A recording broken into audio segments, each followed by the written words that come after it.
A letter can wound deeper than a blade sometimes. In this part, he reads the word meant to comfort him, and instead, they ignite something dangerous.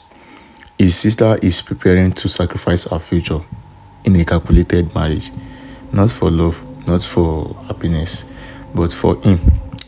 As pride, guilt, and fury collide inside his mind, we witness the true battleground of this story. Not the street of Saint Petersburg, but the conscience of a man who believes he must act. And then, in the heat of boulevard, he encounters something that forces him to confront the cost of desperation. A young girl, ruined by circumstances, standing on the edge of a life that mirrors the sacrifice he fears for his own sister. This is the moment where thoughts begins to turn into something darker. Stay with the story, because what's forming his mind here will change everything. His mother's letter had been a torture to him, but as regards the chief fact in it, he had felt not one moment's hesitation, even whilst he was reading the letter. The essential question was settled and irrevocably settled in his mind. Never such a marriage while I am alive, and Mr. Luzhin be damned. The thing is perfectly clear, he muttered to himself, with a malignant smile anticipating the triumph of his decision. No, mother, no, Downia, you won't deceive me. And then they apologize for not asking my advice and for taking the decision without me. I dare say. They imagine it is arranged now and can't be broken off, but we will see whether it can or not. A magnificent excuse. Pyotr Petrovitch is such a busy man that even his wedding has to be in post-haste, almost by express. No, Downia, I see it all and I know what you want to say to me.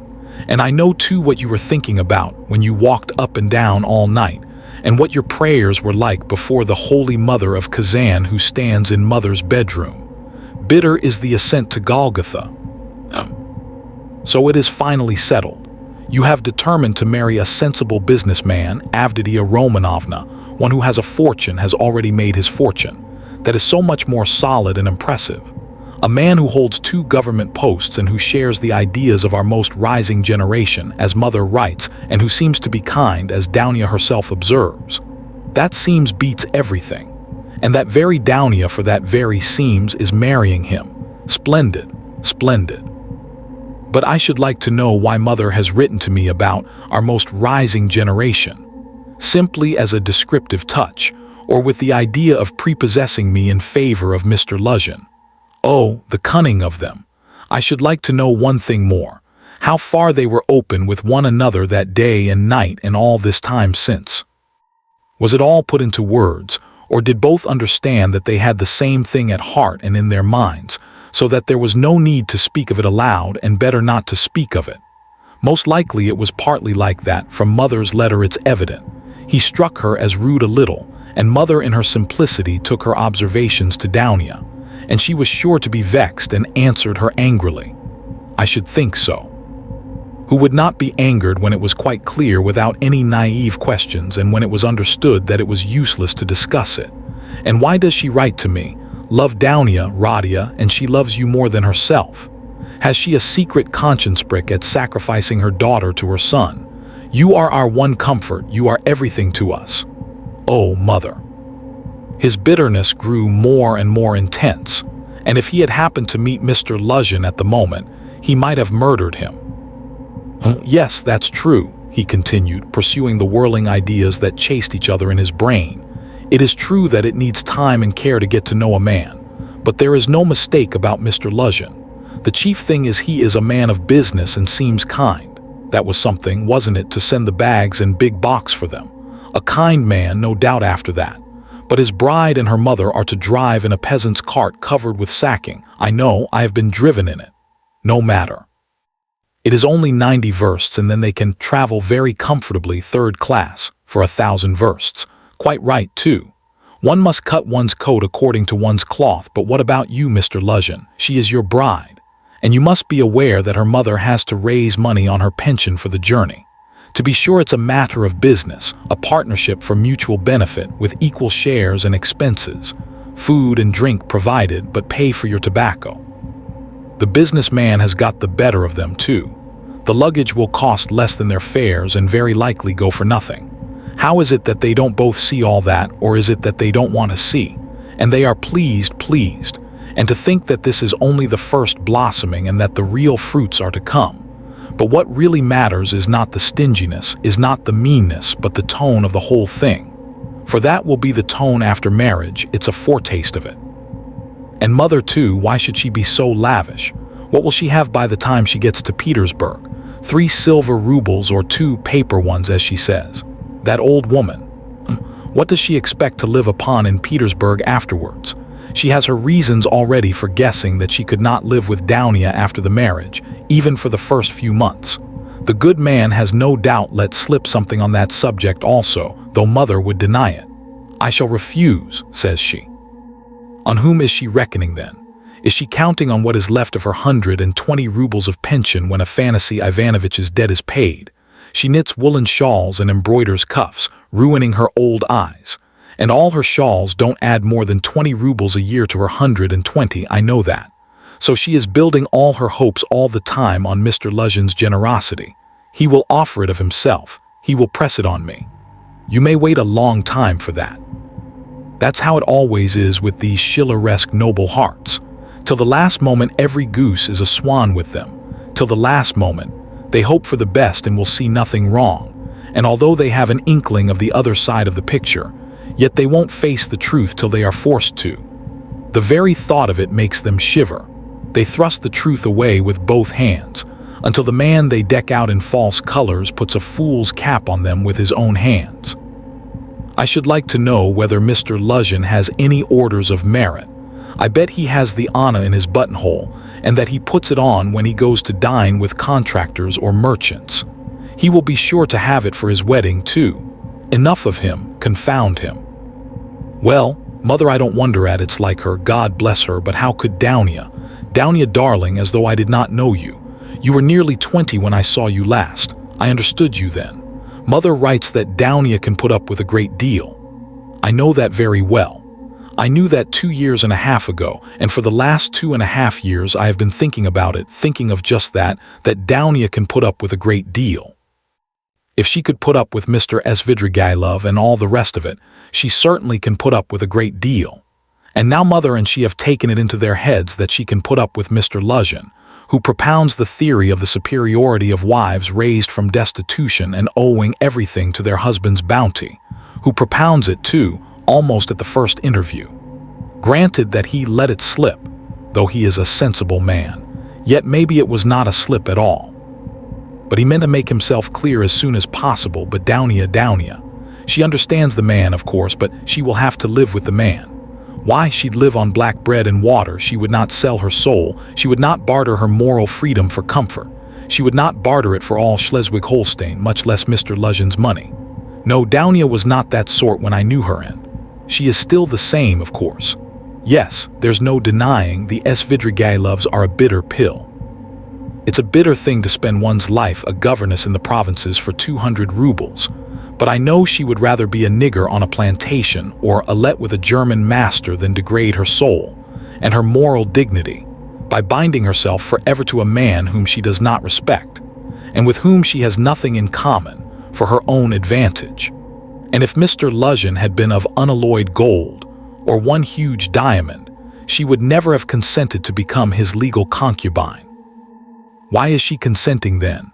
What's the point of it? What's the answer? It's clear enough. For herself, for her comfort, to save her life, she would not sell herself, but for someone else she is doing it. For one she loves, for one she adores, she will sell herself. That's what it all amounts to. For her brother, for her mother, she will sell herself. She will sell everything. In such cases, we overcome our moral feeling if necessary. Freedom, peace, conscience, even all are brought into the market. Let my life go, if only my dear ones may be happy. More than that, we become casuists. We learn to be Jesuitical, and for a time maybe we can soothe ourselves. We can persuade ourselves that it is one's duty for a good object. That's just like us. It's as clear as daylight. It's clear that Rodion Romanovich Raskolnikov is the central figure in the business, and no one else.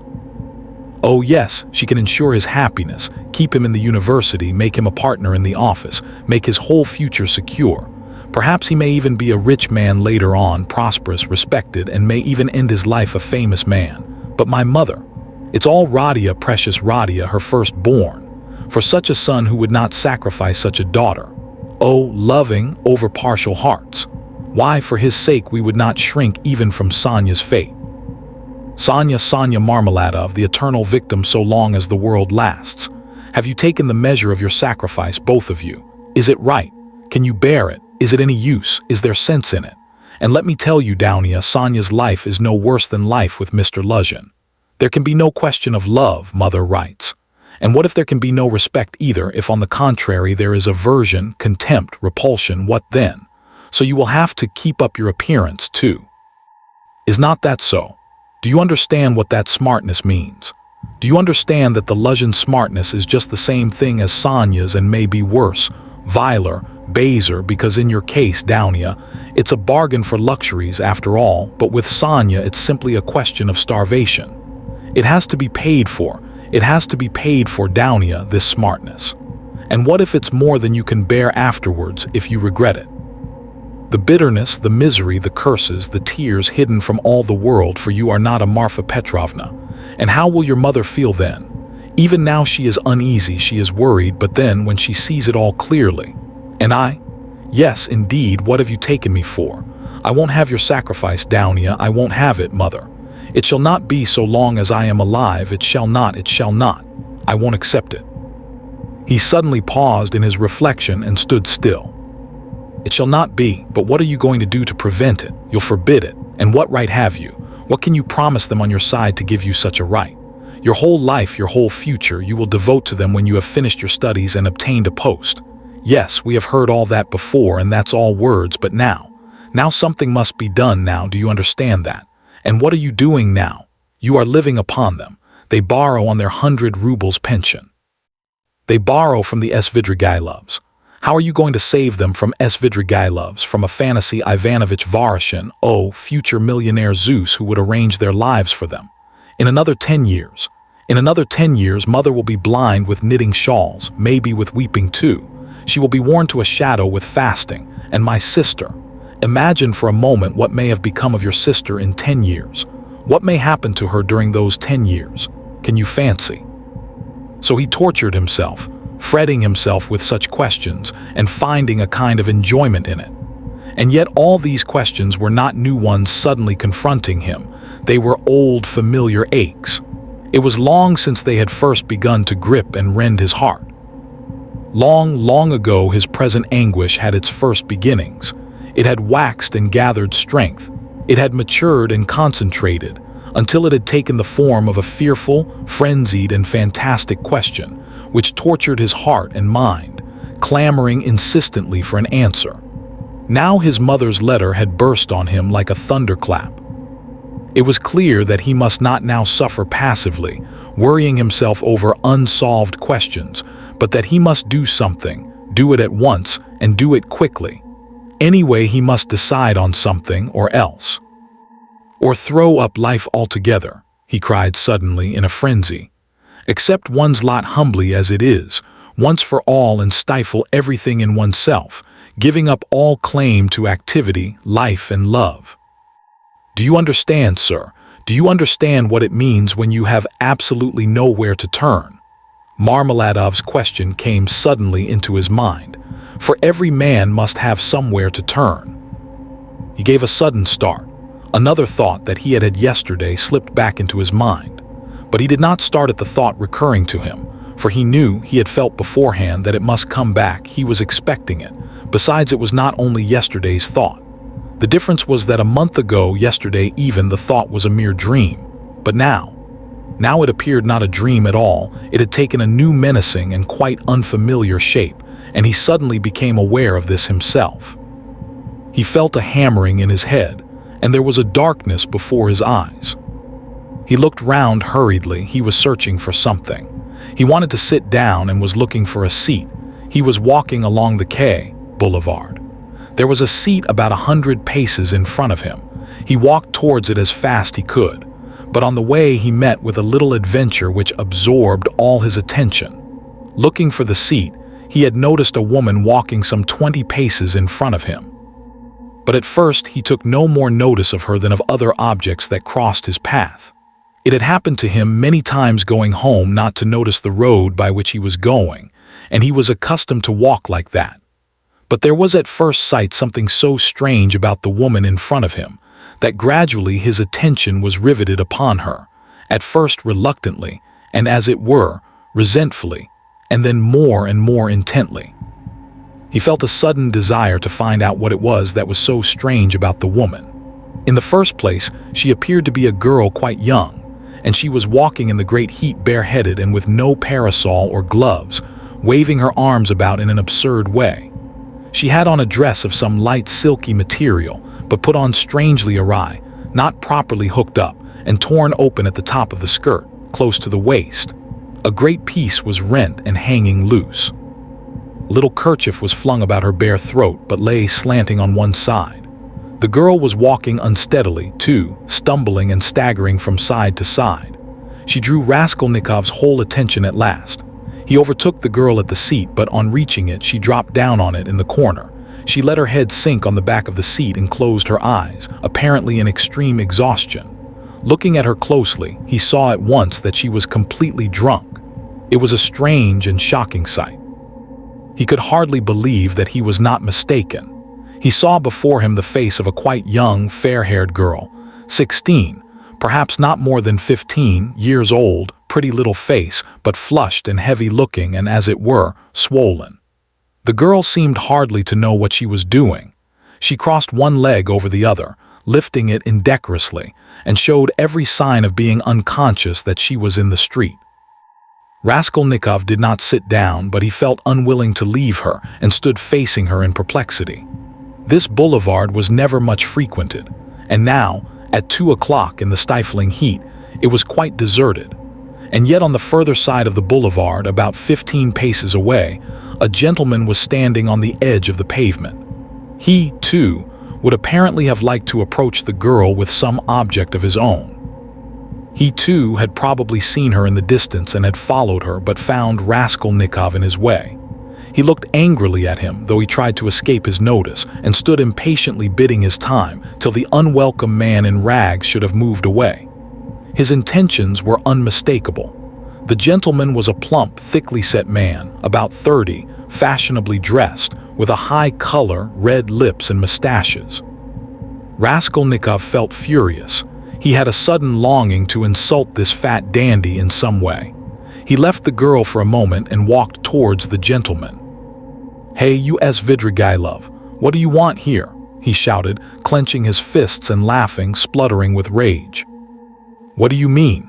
the gentleman asked sternly, scowling in haughty astonishment. "Get away, that's what I mean. How dare you, you low fellow?" He raised his cane. Raskolnikov rushed at him with his fists, without reflecting that the stout gentleman was a match for two men like himself. But at that instant someone seized him from behind, and a police constable stood between them. "That's enough, gentlemen, no fighting, please, in a public place. What do you want? Who are you?" he asked Raskolnikov sternly, noticing his rags. Raskolnikov looked at him intently. He had a straightforward, sensible, soldierly face, with gray mustaches and whiskers. "You are just the man I want," Raskolnikov cried, catching at his arm. "I am a student, Raskolnikov. You may as well know that too," he added, addressing the gentleman. "Come along, I have something to show you." And taking the policeman by the hand, he drew him towards the seat. "Look here, hopelessly drunk, and she has just come down the boulevard. There is no telling who and what she is. She does not look like a professional. It's more likely she has been given drink and deceived somewhere. For the first time. You understand? And they've put her out into the street like that. Look at the way her dress is torn and the way it has been put on. She has been dressed by somebody. She has not dressed herself, and dressed by unpracticed hands, by a man's hands. That's evident. And now look there. I don't know that dandy with whom I was going to fight. I see him for the first time, but he, too, has seen her on the road just now, drunk. not knowing what she is doing, and now he is very eager to get hold of her, to get her away somewhere while she is in this state. That's certain, believe me, I am not wrong. I saw him myself watching her and following her, but I prevented him, and he is just waiting for me to go away.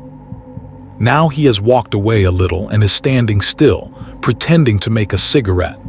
Think, how can we keep her out of his hands, and how are we to get her home? The policeman saw it all in a flash. The stout gentleman was easy to understand. He turned to consider the girl. The policeman bent over to examine her more closely, and his face worked with genuine compassion. "Ah, what a pity," he said, shaking his head. "Why, she is quite a child. She has been deceived, you can see that at once. Listen, lady," he began, addressing her. "Where do you live?" The girl opened her weary and sleepy-looking eyes, gazed blankly at the speaker, and waved her hand. "Here," said Raskolnikov, feeling in his pocket and finding 20 kopecks. "Here, call a cab and tell him to drive her to her address. The only thing is to find out her address." Missy, the policeman began again, taking the money. "I'll fetch you a cab and take you home myself. Where shall I take you, eh? Where do you live?" "Go away. They won't let me alone," the girl muttered, and once more waved her hand. "Och, how shocking. It's shameful, Missy, it's a shame." He shook his head again, shocked, sympathetic, and indignant. "It's a difficult job," the policeman said to Raskolnikov, and as he did so, he looked him up and down in a rapid glance. He, too, must have seemed a strange figure to him, dressed in rags and handing him money. "Did you meet her far from here?" he asked him. "I tell you, she was walking in front of me, staggering just here in the boulevard. She only just reached the seat and sank down on it.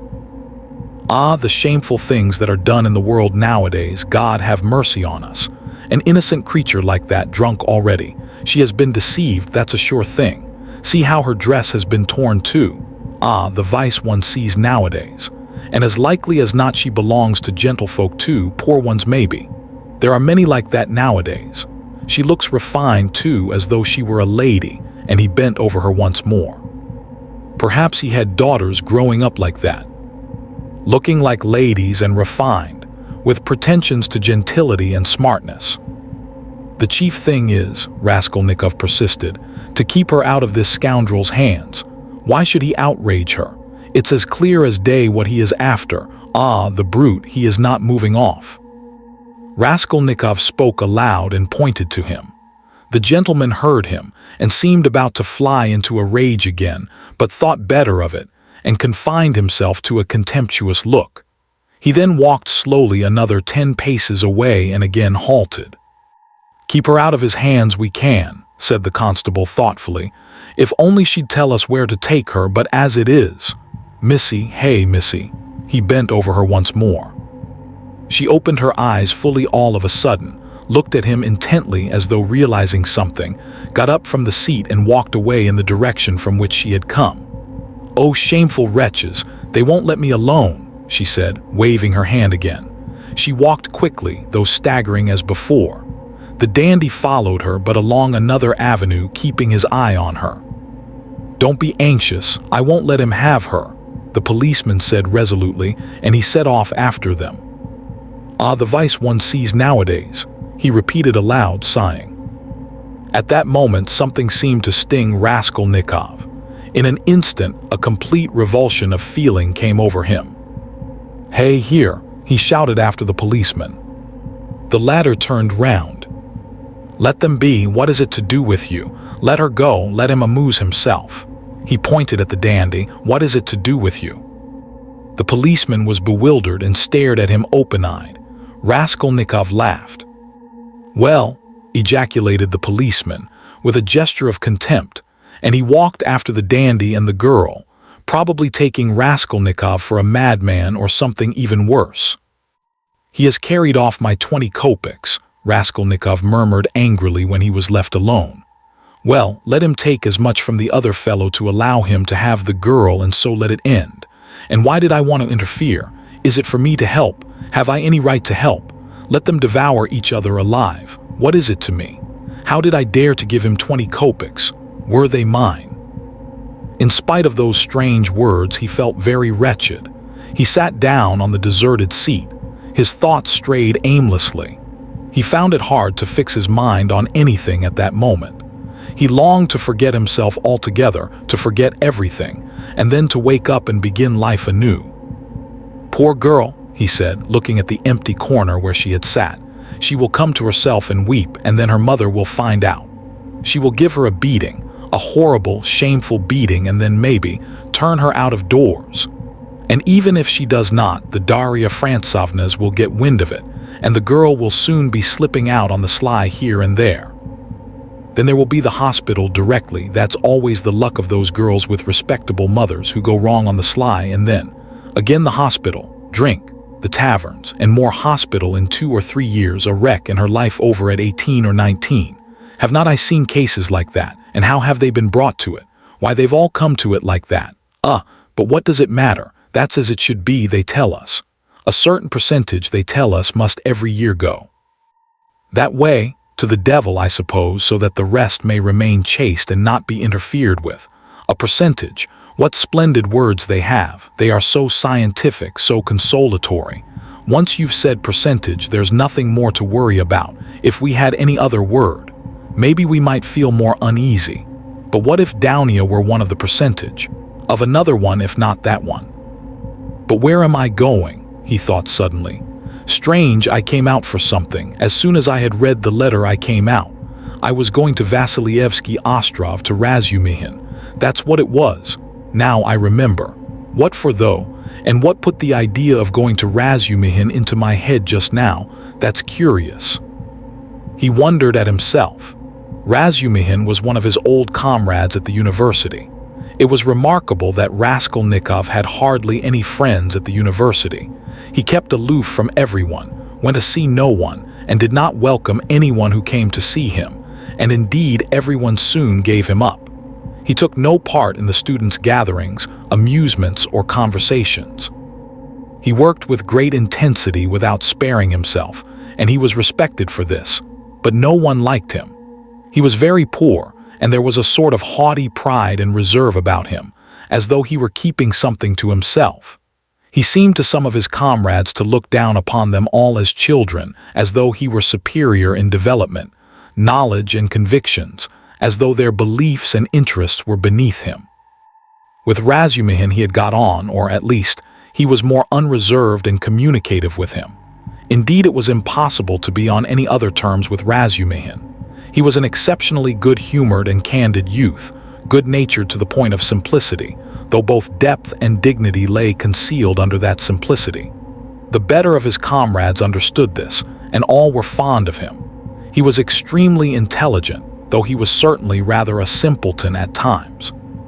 He was of striking appearance, tall, thin, black-haired, and always badly shaved. He was sometimes uproarious and was reputed to be of great physical strength.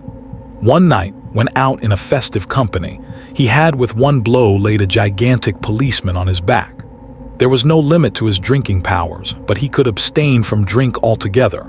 He sometimes went too far in his pranks, but he could do without pranks altogether. Another thing striking about Razumihin, no failure distressed him, and it seemed as though no unfavorable circumstances could crush him. He could lodge anywhere and bear the extremes of cold and hunger. He was very poor and kept himself entirely on what he could earn by work of one sort or another. He knew of no end of resources by which to earn money. He spent one whole winter without lighting his stove, and used to declare that he liked it better because one slept more soundly in the cold. For the present he, too, had been obliged to give up the university, but it was only for a time, and he was working with all his might to save enough to return to his studies again. Raskolnikov had not been to see him for the last 4 months, and Razumihin did not even know his address. About 2 months before, they had met in the street, but Raskolnikov had turned away and even crossed to the other side that he might not be observed. And though Razumihin noticed him, he passed him by, as he did not want to annoy him. What we have just witnessed is not a crime. It is the birth of an idea, his anger at injustice, his horror at sacrifice, and his contempt for hypocrisy are no longer abstract emotions. They are gathering into something sharper, more focused, something that demands action. He sees his sister's future in the broken girl on the boulevard.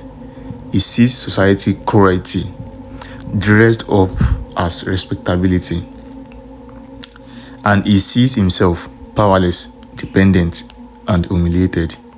But the most dangerous question now is this: if suffering is inevitable, who decide who must bear it?